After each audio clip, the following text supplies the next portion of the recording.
നമുക്ക് രേവതിയുടെ സച്ചിയുടെയും നാളത്തെ നല്ലൊരു കഥ കേട്ടാലോ? എല്ലാ ദിവസവും ഉച്ചയ്ക്ക് പിറ്റേ ദിവസത്തെ രേവതിയുടെ സച്ചിയുടെയും വിശേഷങ്ങളൊക്കെ ചാനലിനകത്ത് അപ്ലോഡ് ചെയ്യുന്നുണ്ട് കേട്ടോ. കാണാൻ താല്പര്യമുള്ളവർ കയറി കാണുകയും വീഡിയോ ഇഷ്ടപ്പെടുവാണെന്ന് ലൈക്ക് ചെയ്യാനും മറക്കരുതേ. അങ്ങനെ നാളത്തെ കഥയിൽ മഹിമ ഒന്ന് രേവതിയോട് ചൂടായിക്കൊണ്ടിരിക്കുകയാണ്. ചന്ദ്രമതി പറഞ്ഞ കാര്യങ്ങളൊക്കെ കേട്ട് നീ എന്റെ മോളെ വഴിതെറ്റിക്കുക.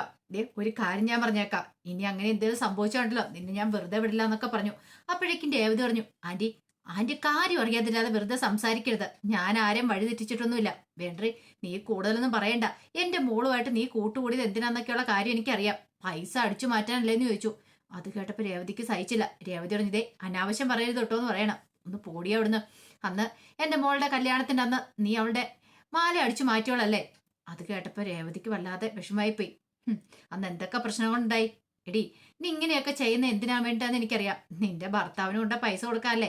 അവന് കുടിക്കാൻ വേണ്ടി കൊണ്ട പൈസ കൊടുക്കാനായിരിക്കും അല്ലേ? നാണമില്ലാത്തവള്. അത് കേട്ടിപ്പോ രേവതിക്ക് സങ്കടമായി. രേവതി പറഞ്ഞു, ഒരു കാര്യം ഞാൻ പറഞ്ഞേക്കാം, മര്യാദയ്ക്ക് സംസാരിച്ചോണം. ഇല്ലെങ്കിൽ നീ എന്ത് ചെയ്യും? ഇല്ലെങ്കിൽ എന്ത് ചെയ്യുമെന്ന് ഞാൻ പറയണില്ല. ഈ സ്ഥാനത്ത് ഇപ്പൊ വേറെ ആരാണെങ്കിലും എന്റെ കയ്യിൽ നിന്ന് നല്ലത് മേടിച്ചാനും കാരണക്കുറ്റി നോക്കിയാൻ തന്നേനെന്ന് പറയണം. പക്ഷെ ശ്രുതി വർഷയുടെ അമ്മയായതുകൊണ്ട് മാത്രം ഞാൻ ക്ഷമിച്ചിരിക്കുന്നു പറയണം. അത് കേട്ട് കഴിഞ്ഞപ്പോൾ മഹിമയ്ക്ക് ഇഷ്ടപ്പെട്ടില്ല. മഹിമ പറഞ്ഞു, ഓഹോ നീ അഹങ്കാരിയാന്ന് ചന്ദ്രമതി പറഞ്ഞു. പക്ഷെ ഇത്രയ്ക്ക് അഹങ്കാരം നിനക്കുണ്ടെന്ന് എനിക്ക് അറിയത്തുണ്ടായിരുന്നില്ല. എടി, നിന്നെ പോലെ വേറൊരു മരുമോളും കൂടെ അവിടെ ഉണ്ടല്ലോ ശ്രുതി. അവൾ ഇന്ന് വരെ വർഷയെ സ്വാധീനിക്കാൻ ശ്രമിച്ചിട്ടില്ല. കാരണം അവൾക്ക് അതിന്റെ ആവശ്യമില്ല. അവള് വലിയ വീട്ടിലെ കുട്ടിയാ, നിന്നെ പോലെ ഒന്നും അല്ല. നീ എന്താ എന്റെ വർഷയുടെ സ്ഥാനം എന്താ? നിനക്ക് അന്തസ്സും അഭിമാനമൊക്കെ ഉണ്ടോടി? അത് കേട്ടത് രേവതി പറഞ്ഞു, അതെ, വലിയ വീടും കാറും ബംഗ്ലാവും ഒക്കെ ഉണ്ടെങ്കിൽ മാത്രം അന്തസ്സും അഭിമാനവും ഒക്കെ ഉണ്ടെന്ന് പറയുന്നേ. നിങ്ങളോട് എനിക്ക് കൂടുതലൊന്നും പറയാനില്ലെന്ന് പറയണം. പണമൊന്നും അല്ല ആന്റി പ്രധാനം. അതിനേക്കാളും മുഖ്യമായിട്ട് വേറെ പല കാര്യങ്ങളുണ്ട്. നിങ്ങളെ മോളോട് ചെന്ന് ചോദിച്ചു നോക്ക്, എപ്പോഴെങ്കിലും ഞാൻ വർഷയെ സ്വാധീനിക്കാൻ ശ്രമിച്ചിട്ടുണ്ടോന്ന്. വർഷയുടെ കയ്യിൽ നിന്ന് പണം അടിച്ചു മാറ്റാൻ ശ്രമിച്ചിട്ടുണ്ടോന്ന്. എനിക്കതിന്റെ ആവശ്യമൊന്നുമില്ല. ഞാൻ അന്തസ്സായിട്ട് തന്നെ ജീവിക്കുന്നേ, പൂ കെട്ടിയാ ജീവിക്കുന്നേ. പിന്നെ പൂ കെട്ടി ജീവിക്കുന്ന പോലും ഒരു ദിവസം പൂ കെട്ടിയാൽ നിനക്ക് എത്ര രൂപ കിട്ടുമെന്ന് എനിക്ക് അറിയാടി. നീ എത്ര രൂപയുടെ പൂ കിട്ടും? അത് കേട്ട് കഴിഞ്ഞപ്പോഴത്തേനും രേവതി പറഞ്ഞു, അതെ, നിൽക്കുന്ന ഇപ്പൊ 10-30 മുഴുവൻ ഞാൻ കിട്ടുന്നവളാ, അറിയാലോ. എനിക്ക് നല്ല വരുമാനം ഉണ്ട് താനും. ആ വരുമാനം മതി. പിന്നെ എന്റെ ഭർത്താവിന് അത്യാവശ്യം ജോലിയുണ്ട്, കാർ ഓടിക്കുന്ന. ആ വരുമാനത്തിൽ ഞങ്ങൾ ജീവിക്കും. ഞങ്ങൾക്ക് മറ്റുള്ളവരുടെ പൈസയൊന്നും വേണ്ടെന്ന് പറഞ്ഞു. മഹിമ വിടാൻ ഉദ്ദേശം ഉണ്ടായിരുന്നില്ല. മഹിമ പറഞ്ഞു, ഇനി മേലാല് എന്റെ മോളെ സ്വാധീനിക്കാൻ ശ്രമിച്ചാണ്ടല്ലോ നിന്നെ ഞാൻ വെറുതെ വിടത്തില്ല എന്നൊക്കെ പറഞ്ഞു. രേവതി പറഞ്ഞു, മോളോടൊന്ന് പോയി ചോദിച്ചു നോക്കാദ്യം, എന്നിട്ട് മതി എന്റെ മേക്കിട്ട് കയറാൻ വരുന്നേ. നീക്ക് ഇത്രയെങ്കിലും നാണോ ഉടുപ്പുണ്ടായിരുന്നെങ്കിൽ നിങ്ങൾ ഇതും പറഞ്ഞുകൊണ്ട് ഇങ്ങോട്ട് വരത്തില്ലായിരുന്നു പറഞ്ഞു. അത് കേട്ടപ്പോൾ മഹിമയ്ക്ക് ദേഷ്യമായി. മഹിമ പറഞ്ഞത് അവസാനത്താക്കിയതാ എന്നൊക്കെ പറഞ്ഞുകൊണ്ട് ദേഷ്യപ്പെട്ട് രേവതിയെ നോക്കിയിട്ട് അങ്ങോട്ട് പോയി. രേവതിക്ക് ഭയങ്കര വിഷമമായി. കാരണം ഒരു തെറ്റും ചെയ്യാതെയാണ് ഇങ്ങനെയൊക്കെ വന്ന് പറഞ്ഞിട്ട് പോയിരിക്കുന്നത്. അതും അമ്മ എന്തൊക്കെയോ പറഞ്ഞു കൊടുത്തിട്ടുണ്ട് ആന്റിയോട്. അതുകൊണ്ടാണ് വർഷയുടെ അമ്മ ഇവിടെ വന്ന് ചൂടായെന്നുള്ള കാര്യം രേവതിക്ക് മനസ്സിലായി. ആ സമയത്താണ് സച്ചി അങ്ങോട്ടേക്ക് വരുന്നത്. സച്ചി വന്ന് കാരം ഇറങ്ങിയിട്ട് ചോദിച്ചു, അല്ല അത് വർഷയുടെ അമ്മയല്ലേ പോയെന്ന് ചോദിച്ചു. അതെ, അവരെന്തിനാ വന്നേ? അല്ല അത് പിന്നെ എന്താ പൂ മേടിക്കാൻ വന്നാണോ? പൂവൊന്നും കൈ കണ്ടില്ലല്ലോ എന്ന് പറഞ്ഞു. അത് ഇതിലൂടെ പോയ സമയത്ത് എന്നെ കണ്ടു കഴിഞ്ഞപ്പോ നിർത്തി സംസാരിച്ചാന്ന് പറയണ. അതൊന്നും അല്ല, വേറെ എന്തോ ഒരു കാര്യമുണ്ട്. സത്യം പറ രേവതി, എന്താ കാര്യം എന്ന് ചോദിച്ചു. അപ്പോഴേക്കും രേവതി പറഞ്ഞു, ഒന്നുമില്ല സച്ചേട്ടാ എന്ന് പറയണ. ആ സമയം രേവതിയുടെ കൂട്ടുകാരി ചേച്ചി അവിടെ ഉണ്ടായിരുന്നു. അവരെല്ലാത്തിനും സാക്ഷിയാണല്ലോ.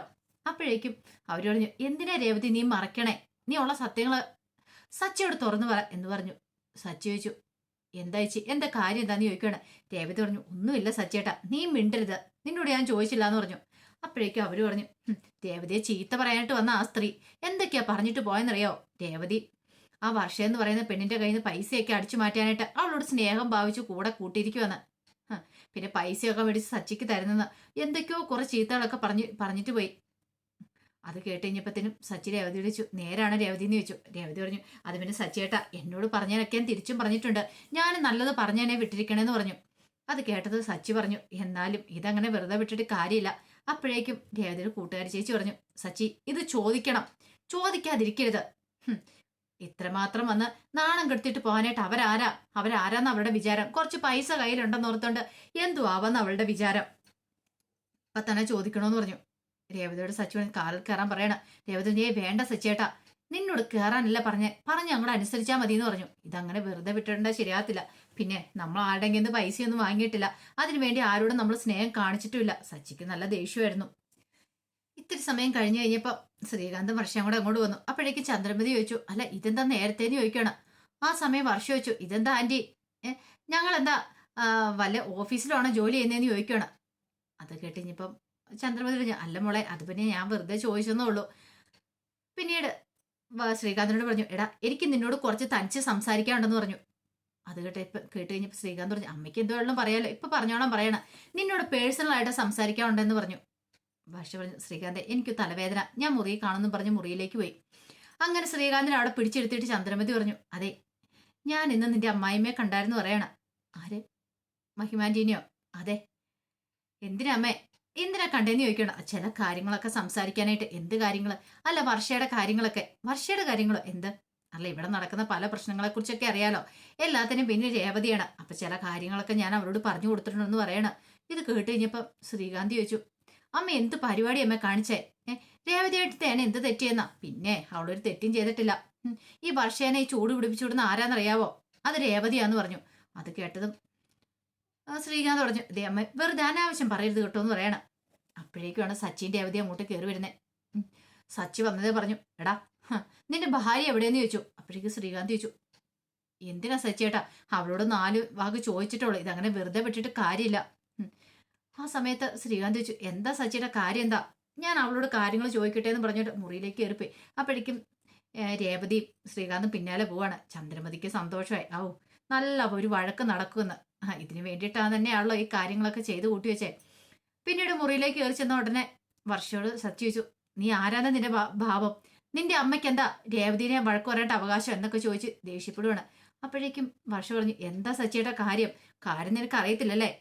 ഒരു കാര്യം ഞാൻ പറഞ്ഞേക്കാം, മര്യാദയാണ് മര്യാദ, അല്ലോ ഒക്കത്തിനെ കാരണം അടിച്ചു പൊട്ടിക്കുമെന്ന് പറയണ. അപ്പോഴേക്ക് ശ്രീകാന്ത് പറഞ്ഞു, എങ്കിലും ഇങ്ങോട്ട് വാ അടിച്ചു പൊട്ടിക്കാനായിട്ട്. സച്ചിയുടെ ഇത് എന്താ പറ്റിയത്? വെറുതെ കാര്യം അറിയാൻ സച്ചിയുടെ കിടന്ന് ദേഷ്യപ്പെടലെന്നൊക്കെ പറഞ്ഞു. അങ്ങനെ അങ്ങോട്ടും ഇങ്ങോട്ടും ഒന്നും രണ്ടും പറഞ്ഞുകൊണ്ടിരിക്കുകയാണ്. അവസാനം രേവതി പറഞ്ഞു, വർഷേ നിന്റെ അമ്മ പറഞ്ഞ് ശരിയായില്ലെന്ന് പറയാണ്. വർഷ പറഞ്ഞു, എന്റെ അമ്മയെ പറഞ്ഞ് എനിക്ക് സഹിക്കാൻ പറ്റുന്ന കാര്യമല്ല ചേച്ചി, എന്തൊക്കെയാണ് ശരി, അവരെന്റെ അമ്മയാന്ന് പറയാണ്. ഇതെല്ലാം കേട്ട് പുറത്ത് ആസ്വദിച്ച് നിൽക്കുക ചന്ദ്രമതി. ചന്ദ്രമതിയുടെ വിചാരം അവർ തമ്മിൽ ഭയങ്കര വഴക്കാണ്. ഇതിനു വേണ്ടിയാണല്ലോ ചന്ദ്രമതി ഇതൊക്കെ ഒപ്പിച്ചു വെച്ചേ. അപ്പോഴേക്കും രവീന്ദ്രൻ വന്നിട്ട് ചോദിച്ചു, എന്താ ചന്ദ്രൻ ഒച്ചപ്പാടും ബഹളം എന്താന്ന് ചോദിച്ചു.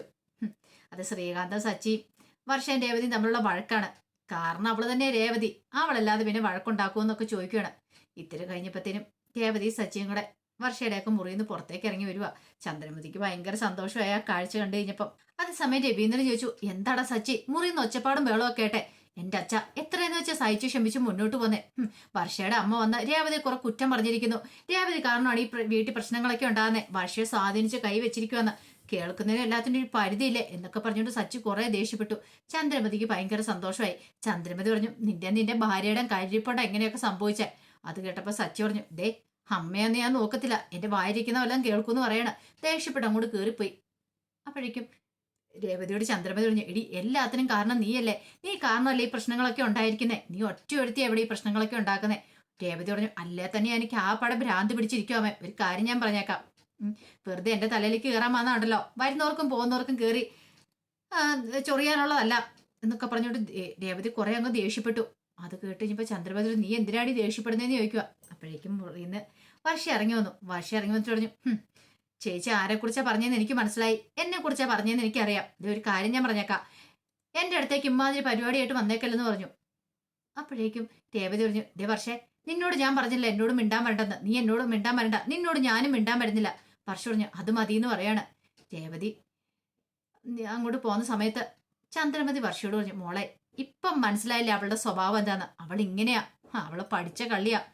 ആന്റി ഞാൻ ഇത്രയ്ക്ക് പ്രതീക്ഷിച്ചില്ല. ആന്റി പറയുമെങ്കിലും രേവതി ചേച്ചിയെ കുറിച്ച് ഞാൻ ഇത്രയ്ക്ക് പ്രതീക്ഷിച്ചിട്ടുണ്ടായിരുന്നില്ലെന്ന് പറയാണ്. കണ്ടില്ലേ മോളുടെ സ്റ്റാറ്റസ് എവിടെ കിടക്കുന്നു, അവളുടെ സ്റ്റാറ്റസ് എവിടെയാ? അന്തസ്സുള്ളവരുടെ കൂട് കൂട്ടിയിട്ടേ കാര്യമുള്ളൂ. ഓരോ അന്തസ്സും അഭിമാനവും ഇല്ലാത്ത കുടുംബം അവളുടേത്.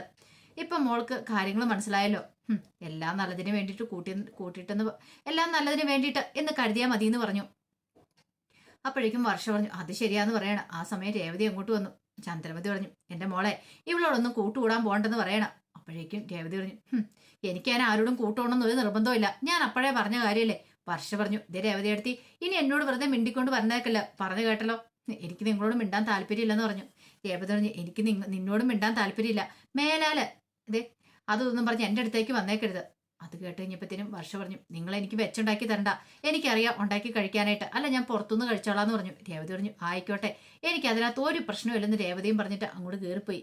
അതേസമയം ചന്ദ്രമതി ഭയങ്കര സന്തോഷത്തിലാ. ഉദ്ദേശിച്ച പോലെയൊക്കെ കാര്യങ്ങളൊക്കെ നടന്നല്ലോ എന്ന് ഓർത്തുകൊണ്ട് ഈ സമയത്ത് പുറത്ത് നിൽക്കുന്ന സച്ചിയുടെ അടുത്തേക്ക് രവീന്ദ്രൻ ചെന്നു. രവീന്ദ്രൻ ചെന്നിട്ട് ചോദിച്ചു, എടാ സച്ചി, ഇതെന്താ ഇവിടെ നടക്കണേ? എനിക്കൊന്നും മനസ്സിലാകുന്നില്ല. എന്തിനാണ് ഇങ്ങനെ വഴക്കുണ്ടാക്കുന്നത്?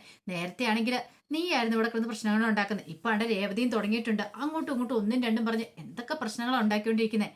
അത് കേട്ട് കഴിഞ്ഞപ്പോൾ സച്ചി പറഞ്ഞു, അതൊന്നും ഇല്ല അച്ഛാന്ന് പറയണ. ഒന്നും ഇല്ലെന്നോ? നീ എന്തൊക്കെയാടാ പറയണേ? എന്റെ അച്ഛാ, അതൊക്കെ വെറുതെ തമാശയ്ക്കാ.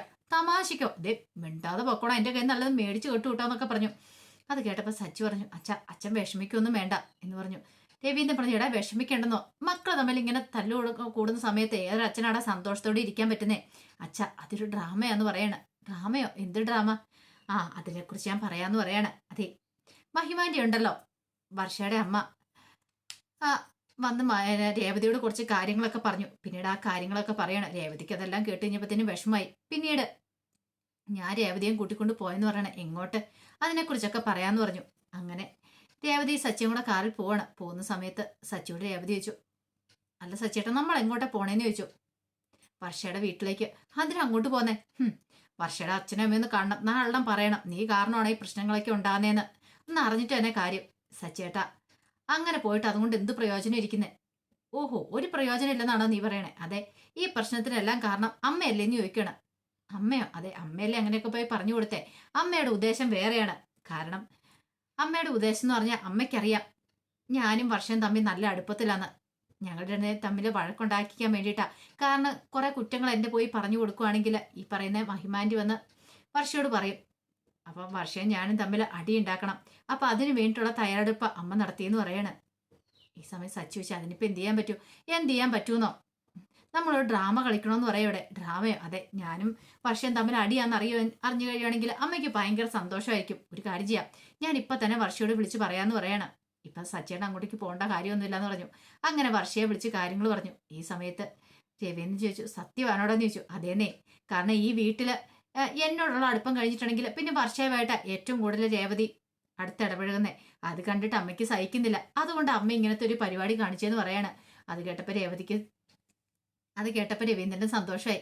പിന്നീട് സച്ചി പറഞ്ഞു, ഞങ്ങൾ ആ മുറി വഴക്കൊന്നും ആയിരുന്നില്ല അച്ഛാ, ഞങ്ങൾ ബിസ്ക്കറ്റൊക്കെ കഴിച്ചിരിക്കുമായിരുന്നു, ചുമ്മാ അങ്ങോട്ടും ഇങ്ങോട്ടും ഓരോന്നൊക്കെ പറഞ്ഞുകൊണ്ടിരുന്നാന്ന് പറയാണ്.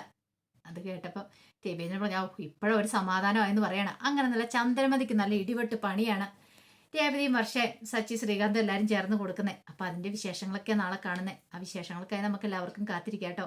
ഒരിക്കൽ കൂടി എല്ലാവർക്കും ശുഭദിനം നേർന്നുകൊണ്ട് നിർത്തുന്നു. നന്ദി.